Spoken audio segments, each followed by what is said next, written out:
3 നൂറ്റാണ്ടിൻ്റെ മഹാപാരമ്പര്യമുള്ള സർവകലാശാലയാണ് അമേരിക്കയിലെ ഹാർവാർഡ്.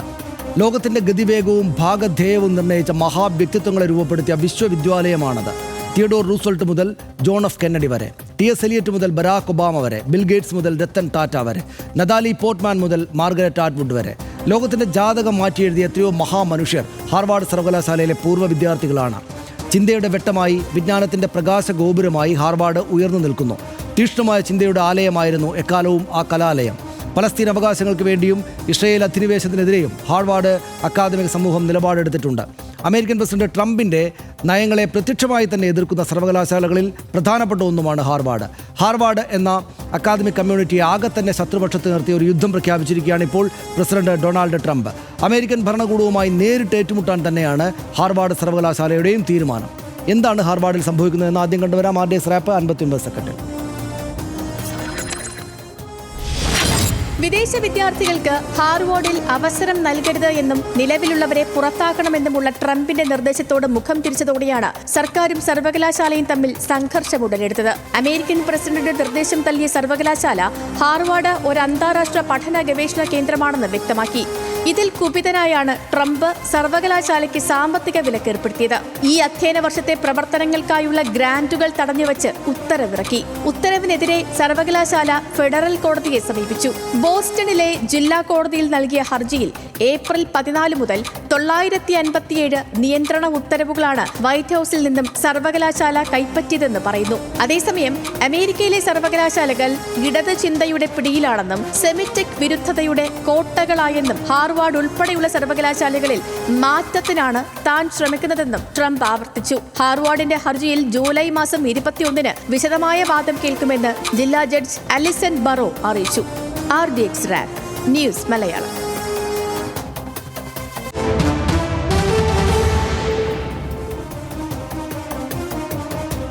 വളരെ പ്രധാനപ്പെട്ട ഈ വിഷയത്തിൻ്റെ മറ്റ് വിശദാംശങ്ങൾ കൂടെ നമുക്ക് വിശദമായിട്ട് പരിശോധിക്കാം. ഹാർവാർഡ് എന്ന വിശ്വവിദ്യാലയം 1636 അമേരിക്കയിലെ മസാച്യുസെറ്റ്സിലെ കാംബ്രിഡ്ജിൽ ജോൺ ഹാർവാർഡ് സ്ഥാപിച്ച വിശ്വവിദ്യാലയമാണിത്. പൗരോഹിത്യ പരിശീലനത്തിലുള്ള സ്ഥാപനം എന്നതായിരുന്നു ഇതിൻ്റെ ഉദ്ദേശം, ഹാർവാർഡ് സർവകലാശാലയുടെ ഉദ്ദേശം. നൊബേൽ സമ്മാനം നേടിയതിൽ 49 പേരും 48 പുലിറ്റ്സർ ജേതാക്കളും ഹാർവാർഡിൽ പഠിച്ചവരാണ് എന്ന് നമ്മൾ മനസ്സിലാക്കണം. ലോകഗതിയെ നിയന്ത്രിച്ച 32 രാഷ്ട്ര തലവന്മാർ ഹാർവാർഡ് വിദ്യാർത്ഥികളായിരുന്നു എന്നത് ആ സർവകലാശാലയുടെ പ്രാധാന്യത്തെ വ്യക്തമാക്കുന്ന മറ്റൊരു വിവരമാണ്. ഐക്യരാഷ്ട്രസഭാ സെക്രട്ടറി ജനറലായിരുന്ന ബാൻ കി മൂൺ പൂർവ്വ വിദ്യാർത്ഥിയാണ്. 8 അമേരിക്കൻ പ്രസിഡന്റുമാർ ഹാർവാർഡ് സർവകലാശാലയിൽ പഠിച്ചിറങ്ങിയവരാണ്. 8 പേർ അമേരിക്കൻ പ്രസിഡന്റുമാരിൽ. ജോൺ ആഡംസ് മുതൽ ബരാക് ഒബാമ വരെ ഹാർവാർഡ് വിദ്യാർത്ഥികളായിരുന്നു എന്ന് രാഷ്ട്രീയം ശ്രദ്ധിക്കുന്നവർക്കറിയാം. ലോകത്തിലെ ഏറ്റവും വലിയ ഗവേഷണ സർവകലാശാലകളിൽ ഏറ്റവും പ്രധാനപ്പെട്ട ഒന്നാണ് ഹാർവാർഡ് എന്ന് അറിയാം.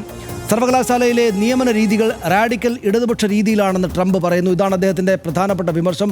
ഹാർവാർഡിനെ മികച്ച സർവകലാശാലകളിലോ കോളേജുകളിലോ പരിഗണിക്കരുത് എന്ന് തുറന്ന് ഹാർവാർഡിനെ എതിർക്കുകയാണ് അദ്ദേഹം. ക്യാമ്പസിൽ കർശന അക്കാഡമിക ഭരണ നിയന്ത്രണങ്ങൾ നടപ്പിലാക്കണമെന്നാണ് ട്രംപ് ഹാർവാർഡിനോട് ആവശ്യപ്പെട്ടത്. ട്രംപിൻ്റെ നിർദ്ദേശം ക്യാമ്പസിലെ സയനിസ്റ്റ് വിരുദ്ധ രാഷ്ട്രീയ ധാരകളെ നിയന്ത്രിക്കാൻ ആയിരുന്നു. സമീപകാലത്ത് സർവകലാശാലയിൽ അക്കാദമിക മികവിനല്ല ആക്ടിവിസത്തിനാണ് പ്രാധാന്യമെന്ന് അദ്ദേഹം വിമർശിച്ചു. നിയമവിരുദ്ധ പ്രവർത്തനങ്ങൾ പ്രോത്സാഹിപ്പിക്കുന്നത് അംഗീകരിക്കാനാകില്ല എന്ന് ട്രംപ് ശക്തമായ നിലപാടെടുത്തു. ജൂതവിരുദ്ധതയെ പിന്തുണയ്ക്കുന്ന വിദേശ വിദ്യാർത്ഥികൾക്ക് പ്രവേശനം നൽകരുത് എന്നതാണ് പ്രധാനപ്പെട്ടൊരു നിബന്ധനയായിട്ട് വന്നത്. സർവകലാശാല കെട്ടിടങ്ങൾ കൈവശപ്പെടുത്തിയ വിദ്യാർത്ഥികളെ സസ്പെൻഡ് ചെയ്യണം എന്ന് ട്രംപ് ഉത്തരവിട്ടു. ട്രംപിനെ പക്ഷേ ഹാർവാർഡ് ഭരണകൂടം തള്ളി. നടപടി പ്രത്യാഘാതങ്ങൾ ഉണ്ടാക്കുമെന്ന് സർവകലാശാല പ്രസിഡന്റ് അലൻ എം ഗാർബർ പറഞ്ഞു. ട്രംപിനെതിരെ അനുചിതമായ നിയന്ത്രണം പ്രയോഗിക്കാനാണ് ഭരണകൂടം ശ്രമിക്കുന്നത് എന്ന് അലൻ എൻ ഗാർബർ പരസ്യമായി തന്നെയും പറഞ്ഞു. ഇന്ത്യയിൽ നിന്നുള്ള ഏകദേശം 800 വിദ്യാർത്ഥികളാണ് ഹാർവാർഡിൽ പഠിക്കുന്നത് എന്നുകൂടെ നമ്മൾ അറിയണം. ഇന്ത്യൻ വിദ്യാർത്ഥികൾക്കും ആശങ്കയുണ്ട്. ഫണ്ട് വെട്ടിക്കുറച്ചത് ഗവേഷണ പ്രവർത്തനങ്ങളെ ബാധിക്കുമെന്ന ആശങ്കയാണ് ഇപ്പോൾ ഉണ്ടായി വന്നിരിക്കുന്നത്. US-ൽ അന്താരാഷ്ട്ര വിദ്യാർത്ഥികൾ ഏറ്റവും കൂടുതൽ ഇന്ത്യയിൽ നിന്നാണ് എന്ന് നമ്മൾ മനസ്സിലാക്കണം. 3 ലക്ഷത്തിലധികം വിദ്യാർത്ഥികൾ അമേരിക്കയിൽ പഠിക്കുന്നുണ്ടെന്നാണ് കണക്ക്. ഹാർവാർഡിൻ്റെ student and exchange visitor program certification റദ്ദാക്കിയിരിക്കുകയാണ്. അങ്ങനെ പ്രതികാര നടപടികൾ ട്രംപ് തുടരുകയാണ്. F1 അല്ലെങ്കിൽ J1 വിസകൾ ഇനി നൽകാൻ സർവകലാശാലയ്ക്ക് കഴിയില്ല എന്ന നില ഇപ്പോൾ തന്നെയുമുണ്ട്. വിദ്യാർത്ഥി വിസകളുടെ അപ്പോയിൻമെൻറ്റ് ഷെഡ്യൂൾ ചെയ്യുന്നത് നിർത്താൻ ഭരണകൂടം ഹാർവാർഡിനോട് ആവശ്യപ്പെട്ടു. പഠനശേഷം അമേരിക്കയിൽ നിയമപരമായി ജോലി ചെയ്യാൻ കഴിയാത്ത സാഹചര്യം ഉണ്ടാകും എന്നതും നമ്മൾ മനസ്സിലാക്കുന്നു. ഡൊണാൾഡ് ട്രംപ് 1964 ഹാർവാർഡിൽ അപേക്ഷ നൽകിയെങ്കിലും പ്രവേശനം കിട്ടിയില്ല എന്ന് ചില മാധ്യമങ്ങൾ പറയുന്നുണ്ട്. അതാണൊരു കാരണമെന്ന് ചില മാധ്യമങ്ങൾ ചൂണ്ടിക്കാട്ടുന്നുണ്ട്. ഹാർവാർഡിൽ പ്രവേശനം ലഭിക്കാത്തതാണ് പ്രതികാരത്തിന് കാരണമെന്ന് പരിഹാസമാണ്. അത് വസ്തുതയുമായി ബന്ധമുണ്ടോ എന്നറിയില്ല. എന്നാൽ താൻ ഹാർവാർഡിൽ പ്രവേശനത്തിന് അപേക്ഷിച്ചിട്ടില്ല എന്നാണ് ഡൊണാൾഡ് ട്രംപ് തന്നെയും ഇതിനെ വിശദീകരിക്കുന്നത്. ബാർട്ടൺ സ്കൂൾ ഓഫ് ഫിനാൻസിൽ നിന്നാണ് ട്രംപ് ബിരുദം നേടിയത് എന്ന് നമുക്കറിയാം. ഇത് വളരെ വലിയ വിഷയമായിട്ട് ലോക രാഷ്ട്രീയത്തിൽ തന്നെ ശ്രദ്ധിക്കുന്ന ആളുകൾക്ക് മുന്നിലേക്ക് വളരുകയാണ് എന്നതാണ് ഏറ്റവും പ്രധാനപ്പെട്ട കാര്യം. അമേരിക്ക എന്ന രാഷ്ട്രം ഉണ്ടാകുന്നതിനും 1.5 നൂറ്റാണ്ട് മുമ്പുണ്ടായ ഈ പഠന കേന്ദ്രമാണ് ഈ ഹാർവാർഡ് സർവകലാശാല എന്ന് നമ്മൾ മനസ്സിലാക്കണം.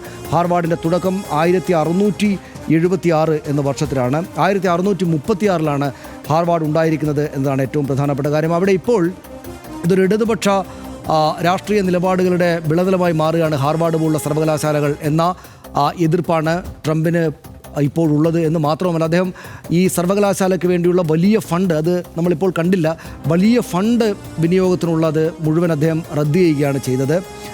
വലിയ ഫണ്ട്, അതായത് സർവകലാശാലയ്ക്ക് സാധാരണഗതിയിൽ എല്ലാ കാലത്തും അമേരിക്ക നൽകിക്കൊണ്ടിരുന്ന $3 ബില്യൺ ധനസഹായമാണ് ട്രംപ് കട്ട് ചെയ്തത് എന്ന് മാധ്യമങ്ങൾ ചൂണ്ടിക്കാണിക്കുന്നു. ഡൊണാൾഡ് ട്രംപിൻ്റെയും അദ്ദേഹത്തിൻ്റെ നയങ്ങളുടെയും ആരാധകരും അനുകൂലികളുമായിട്ടുള്ള മാധ്യമങ്ങൾ പോലും ഈ സംഭവത്തെ വലിയ തോതിൽ വിമർശിക്കുകയാണ് ചെയ്യുന്നതെന്ന് നമുക്കറിയാം. വാൾ സ്ട്രീറ്റ് ജേർണൽ സാധാരണഗതിയിൽ അത്തരം ഈ എലീറ്റ് സർവകലാശാലകളുടെ ഇടതുപക്ഷ നയങ്ങളോടൊക്കെ വിമർശമുള്ള വാൾ സ്ട്രീറ്റ് ജേർണൽ പോലും എഡിറ്റോറിയൽ തന്നെയും എഴുതിയിട്ട് ഈ ട്രംപിനെ വലിയ തോതിൽ ഈ കാര്യങ്ങളിൽ വിമർശിക്കാനുണ്ടായത്. നമുക്ക് ലിജോ വർഗീസ് അവിടെ നിന്ന് നമ്മോടൊപ്പം ചേരുന്നുണ്ട് ന്യൂസ് ഡെസ്കിൽ നിന്ന്. ലിജോ, ഇത് ഇപ്പോൾ അന്താരാഷ്ട്ര മാധ്യമങ്ങളിലെ ഏറ്റവും പ്രധാനപ്പെട്ടൊരു രാഷ്ട്രീയ വിഷയമായിട്ട് ഹാർവാർഡ് സർവകലാശാല അധികൃതരും ട്രംപും തമ്മിലുള്ളൊരു പോരാട്ടം മാറിയിട്ടുണ്ടല്ലോ. ട്രംപ് അദ്ദേഹത്തിൻ്റെ നിലപാട് കടുപ്പിക്കുമ്പോൾ പക്ഷേ ഹാർവാർഡ് സർവകലാശാല അക്കാദമിക സ്വാതന്ത്ര്യത്തിൽ നിന്ന് ഒരിഞ്ച് പിന്നോട്ടില്ല എന്ന നിലപാടാണ് സ്വീകരിച്ചിരിക്കുന്നത്. ഏത് നിലക്കാണ് മാധ്യമങ്ങൾ ഇക്കാര്യങ്ങളെ വിലയിരുത്തുന്നത്, അന്താരാഷ്ട്ര മാധ്യമങ്ങൾ? സനീഷ്, അന്താരാഷ്ട്ര മാധ്യമങ്ങളിൽ വളരെ കൃത്യമായി ഹാർവാർഡ് യൂണിവേഴ്സിറ്റി നേരത്തെ സൂചിപ്പിച്ച പോലെ തന്നെ ഇത്രയും വലിയ പശ്ചാത്തലമുള്ള അല്ലെങ്കിൽ വലിയ ചരിത്രമുള്ള ഒരു യൂണിവേഴ്സിറ്റിയെ തകിടം മറിക്കുന്ന തരത്തിൽ അതിൻ്റെ പ്രവർത്തനങ്ങളെ പൂർണ്ണമായും നിർത്തിവെക്കുന്ന തരത്തിലുള്ള കാര്യങ്ങൾ പോകുന്നു എന്നുള്ളതാണ്. 2 തരത്തിലാണ് യഥാർത്ഥത്തിൽ ഹാർവാർഡ് യൂണിവേഴ്സിറ്റിയുടെ ഈ പ്രവർത്തനങ്ങൾ മുമ്പോട്ട് പോകുന്നത്. ഒന്ന്, അവിടെ പഠിക്കുന്നവരും അവിടെ റിസർച്ച് ചെയ്യുന്ന ആളുകൾക്ക് കൊടുക്കുന്ന സ്വാതന്ത്ര്യം. മറ്റൊന്ന്, ലോകത്തിൻ്റെ വിവിധ ഭാഗങ്ങളിൽ നിന്ന് വരുന്ന പ്രതിഭാധനരായിട്ടുള്ള വിദ്യാർത്ഥികളുടെ പഠനവും അവരുടെ റിസർച്ചും കൊണ്ട് ഈ ലോകത്തിനുണ്ടാവുന്ന നേട്ടം. ഇങ്ങനെയാണ് ഇത് കൊടുക്കലും വാങ്ങലും എന്ന നിലയിൽ തന്നെ ലോകത്തിലെ ഏറ്റവും പ്രധാനപ്പെട്ട ഒരു സർവകലാശാലയായി മാറിയ ഹാർവാർഡ് യൂണിവേഴ്സിറ്റിയിൽ യഥാർത്ഥത്തിൽ അതൊരു നല്ല സർവകലാശാലയാണെന്ന് പോലും പറയാൻ കഴിയില്ല എന്ന തരത്തിലാണ് യഥാർത്ഥത്തിൽ ഇപ്പോൾ ട്രംപിൻ്റെ ഭാഗത്തു നിന്ന് വരുന്ന നിലപാട്. അത്രത്തോളം മോശമായിട്ടാണ് ഹാർവാർഡ് യൂണിവേഴ്സിറ്റിയെ ട്രംപ് കാണുന്നത്. അതിനനുസരിച്ചാണ് അദ്ദേഹത്തിൻ്റെ പ്രതികരണങ്ങൾ പുറത്തു വരുന്നത്. ഏതാണ്ട് $2.5 ബില്യൺ ഇനിയിപ്പോൾ നൽകാൻ കഴിയില്ല എന്ന നിലപാട് സ്വീകരിക്കും. ഇപ്പോൾ കോടതിയിൽ ആ വിഷയം കോടതിയിൽ നിൽക്കുകയുമാണ്. അത്രയും തുക ഇല്ലെങ്കിൽ സ്വാഭാവികമായും ആ സ്ഥാപനത്തിൻ്റെ പ്രവർത്തനം പൂർണ്ണമായും തകരാറിലാവുന്ന തകിടം മറിയുന്ന തരത്തിലേക്ക് കാര്യങ്ങൾ പോകും. വിദേശത്തു നിന്നുള്ള വിദ്യാർത്ഥികളെ അവിടേക്ക് അടുപ്പിക്കാൻ പാടില്ല എന്നുള്ള ഏറ്റവും കടുത്ത നിലപാട് സ്വീകരിക്കുന്നു. അവിടെ ആ തരത്തിൽ അമേരിക്കൻക്ക് വിരുദ്ധമായ തരത്തിലുള്ള പ്രവർത്തനങ്ങൾ യൂണിവേഴ്സിറ്റി കേന്ദ്രീകരിച്ച് നടക്കുന്നു എന്നുള്ള വിമർശനമാണുള്ളത്. അതുതന്നെയാണ് അന്താരാഷ്ട്ര മാധ്യമങ്ങളിൽ വലിയ തരത്തിൽ ചർച്ചയാവുന്നത്. പ്രത്യേകിച്ച് പ്രതിഭാധനരായിട്ടുള്ള അമേരിക്കയിലെ തന്നെ പ്രസിഡന്റുമാർ അടക്കമുള്ള ആളുകൾ, വലിയ വിശ്വസാഹിത്യകാരന്മാരായിട്ടുള്ള ആളുകൾ, അതോടൊപ്പം തന്നെ പ്രതിഭാധനരായിട്ടുള്ള ശാസ്ത്രജ്ഞരടക്കമുള്ള ആളുകൾ, ഭരണരംഗത്ത് പല വിധത്തിൽ കഴിവ് തെളിയിച്ചിട്ടുള്ള ആളുകളൊക്കെ പഠിച്ചിറങ്ങിയിട്ടുള്ള, അത്രത്തോളം ലോകത്തിന് സംഭാവന നൽകിയിട്ടുള്ള ആളുകൾ പഠിച്ചിറങ്ങിയ ഒരു സ്ഥാപനത്തെ ഇത്രമേൽ ഇകഴ്ത്തി കാണിക്കുകയും അതിനെ പൂർണ്ണമായും നശിപ്പിക്കുന്ന തരത്തിലേക്ക് ട്രംപിൻ്റെ ഭാഗത്ത് നിലപാടുകൾ വരുന്നു എന്നുള്ളതാണ് അവിടെ കാണുന്നത്. അതിലും ഇടതുപക്ഷ സ്വഭാവം ഉണ്ട് എന്നുള്ളതാണ് ഏറ്റവും പ്രധാനമായും ട്രംപ് ആരോപിക്കുന്ന ഒരു കാര്യം. ഹമാസിന് അനുകൂലമായ നിലപാടുകൾ അവിടെയുള്ളവർ സ്വീകരിക്കുന്നു, അമേരിക്കയ്ക്ക് വിരുദ്ധമാണ്. ഒപ്പം തന്നെ ജൂത വിഭാഗത്തിനെതിരെയുള്ള സ്വാഭാവികമായ അതൊരു ഇസ്രായേൽ പശ്ചാത്തലം കൂടി അതിനുണ്ട്. അതുകൊണ്ട് തന്നെ അത്തരത്തിലുള്ള നിലപാടുകൾ സ്വീകരിക്കുന്ന ആളുകൾ അവിടെ കൂട്ടം കൂടിക്കും. അവിടെ നിന്ന്, അതായത് നമുക്ക് വേണമെങ്കിൽ അതിനെ ഒരു പക്ഷേ ഇന്ത്യയിൽ നിന്ന് ചേർത്ത് വായിക്കുമ്പോൾ ജവഹർലാൽ നെഹ്റു യൂണിവേഴ്സിറ്റി പോലുള്ള ഒരു സർവകലാശാലയോട് എന്ത് സമീപനമാണ് സ്വീകരിക്കുന്നതെന്ന് സമാനമായി തന്നെ അവിടെയുള്ള ചിന്തകളെ യഥാർത്ഥത്തിൽ ട്രംപ് റദ്ദ് ചെയ്യാനുള്ള ശ്രമങ്ങൾ വളരെ ശക്തമായി ട്രംപിൻ്റെ ഭാഗത്ത് ഉണ്ടാവുന്നു എന്നുള്ളതാണ്. അതുകൊണ്ട് തന്നെയാണ് ഇത്രത്തോളം പൂർണ്ണമായും അതിനെ നിർത്തലാക്കുന്ന തരത്തിൽ കുടിയേറ്റ വിരുദ്ധമായ അല്ലെങ്കിൽ ട്രാൻസ്ജെൻഡർ വിരുദ്ധമായ ഒക്കെയുള്ള നിലപാടുകൾ സ്വീകരിച്ചുകൊണ്ട് ട്രംപ് മുമ്പോട്ട് പോകാൻ ഇപ്പോൾ ഇപ്പോൾ ശ്രമിച്ചുകൊണ്ടിരിക്കുന്നത്. അത് കോടതിയിലാണ് നിലപാടുള്ളത്.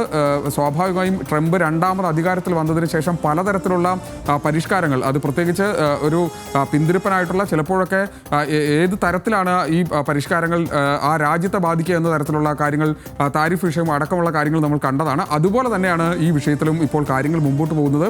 ഫെഡറൽ കോടതി ഏത് നിലയിലുള്ള തീരുമാനങ്ങൾ ഇക്കാര്യത്തിൽ എടുക്കുമെന്നുള്ളത് ഇനിയിപ്പോൾ വരാനിരിക്കുന്നുള്ളൂ. ഈ മാസം 20-ാം തീയതി അക്കാര്യത്തിൽ ഒരു തീരുമാനം അറിയാൻ കഴിയും.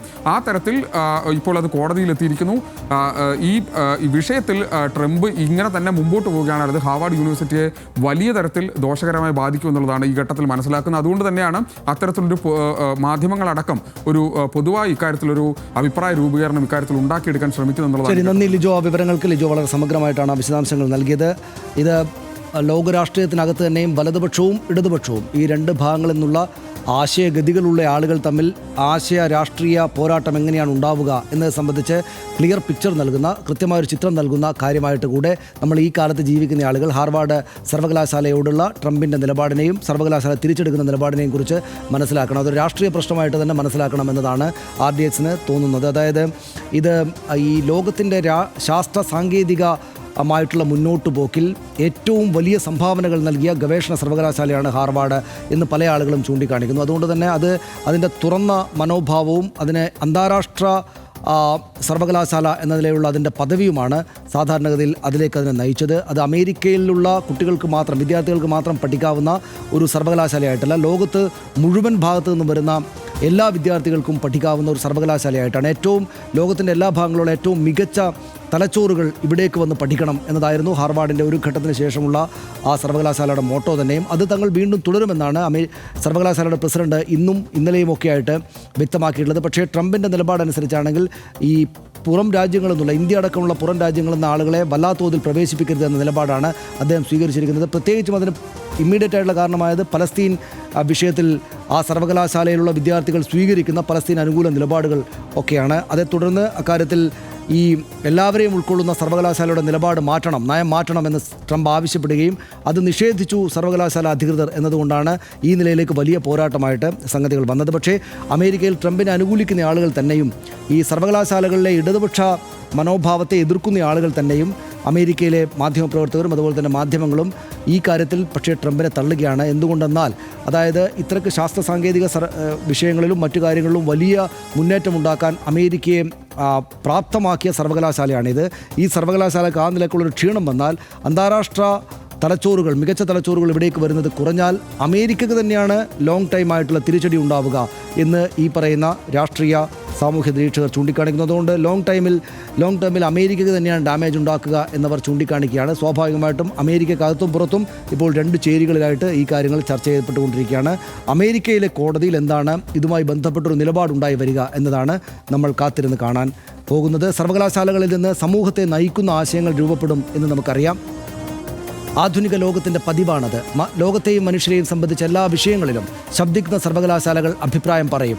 രാഷ്ട്രീയ വ്യക്തതയുള്ള ആശയങ്ങൾ അങ്ങനെയാണ് രൂപപ്പെടുക. പ്രസിഡന്റ് ട്രംപ് വിശ്വസിക്കുന്ന അദ്ദേഹത്തിൻ്റെ ശരികൾക്കെതിരായി ഹാർവാർഡിലെ അക്കാദമിക് സമൂഹം അഭിപ്രായം പറയുന്നു. ട്രംപിൻ്റെ ആദ്യത്തെ ആയുധം പതിവ് പോലെ നികുതിയും ഗ്രാൻറ്റുകളുമാണ്. ഞാൻ പറയും പോലെ കേട്ടില്ലെങ്കിൽ സർവകലാശാലയുടെ നികുതി ഇളവുകൾ പിൻവലിക്കും എന്നാണ് അദ്ദേഹം പറയുന്നത്. ഗ്രാൻറ്റുകൾ റദ്ദാക്കും, സാമ്പത്തികമായി ശ്വാസം മുട്ടിക്കും. ഒരു രാഷ്ട്രീയ സ്ഥാപനമായി സർവകലാശാലയെ പരിഗണിച്ച് രാഷ്ട്രീയ പാർട്ടി ഓഫീസുകൾക്ക് ബാധകമായ നികുതി ചുമത്തുമെന്നാണ് ട്രംപിൻ്റെ ഭീഷണി. എബ്രഹാം ലിങ്കണും മാർട്ടിൻ ലൂതർ കിങ്ങും തോമസ് ജെഫേഴ്സണുമെല്ലാം ഇരുന്ന ലോകത്തെ ഏറ്റവും ശക്തമായ ഓഫീസിൽ ഇപ്പോൾ ഡൊണാൾഡ് ട്രംപാണ്. അദ്ദേഹത്തിൻ്റെ തരം ചിന്താപദ്ധതിയുള്ളവർ ഇതിനു മുമ്പും ആ പദവിയിൽ വന്നിട്ടുമുണ്ട്. അന്നും ഇന്നും ഹാർവാർഡ് സർവകലാശാല അവിടെ തന്നെ ഉണ്ടായിരുന്നു. ട്രംപിൻ്റെ കാലത്തെയും ഹാർവാർഡ് അതിജീവിക്കുമെന്ന് ലോകത്തെ അക്കാദമിക് സമൂഹത്തെ പോലെ RDXും പ്രത്യാശിക്കുന്നു, വിശ്വസിക്കുന്നു.